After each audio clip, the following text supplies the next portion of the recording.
So we have decided, Antoinette and I, to, on a weekly basis, share our learnings from our team coaching. So this week, I've decided to share something out of my practice that has come up, and it really centers around the impact that team coaching can have and the privileged space that we as coaches hold. So change is inevitable. When people come together to focus on how they work as well as what they work on, it is inevitable that there are changes that start to happen in the relationships between people. The focus that they bring on what they're going to change brings change in their identity and their way of belonging to one another. And part of the realization and the learning this week is that it is useful when we are in the contracting phase to talk to the team about the potential impact of what those changes can be. Why this is important is because oftentimes people come in with a different expectation that team coaching is there to solve a problem. Yes, it can solve problems, but a lot of members of teams, when they enter into team coaching, are also not aware of the potential impact that team coaching can bring in terms of changing the nature of the team itself. So that is usually a bit of a blind spot, or sometimes a bit of a blind spot, both for sponsors and for team members. So what I sometimes do is in the contracting phase, I talk to people and I explain what coaching is, what the difference is between individual coaching and team coaching. I talk through confidentiality and so forth. One of the things I always have on my list to talk about is this topic.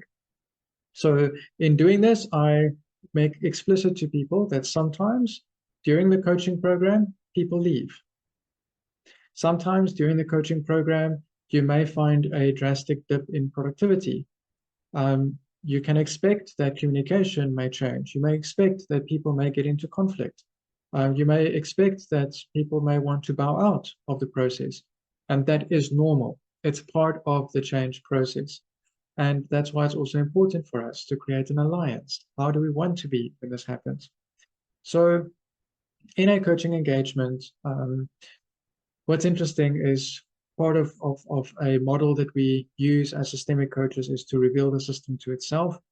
And in a specific engagement, what the system revealed to itself, this specific team, led to an inquiry across the business because of the severity and the importance of what this feedback was to the team by the team. It's almost as if this wasn't being talked about before, but because of the safety of the process, anonymity, and revealing what was going on, the leaders then decided to go into an inquiry about this. And the inquiry actually led to some really difficult conversations in which some people then were asked to leave or some people volunteered to leave. And that has a significant impact on the team. Now, as a coach, it is important that we not become alarmed at this or freaked out about this, or it's just part of change, but to be with the team while this change happens. What did they learn about it? What is it about this process that enabled this change to happen? Why didn't it happen before? Or what prevented it from happening before, if we make it an open question? How is the team now that this change has happened? What does the team need right now for this to happen? Etc., etc. It becomes fertile ground. If there's a shift in the team, it becomes fertile ground for us to go through a renegotiation. So there are generally, in what I've learned from supervision, is there are generally 3 areas in which it is important for us to recontract our alliances and our connection. And that centers around the scope of the work, administrative aspects, or the psychological dimensions. People coming and leaving in a system usually triggers at least 2 of those. I hope you found this useful. Let us know what you think.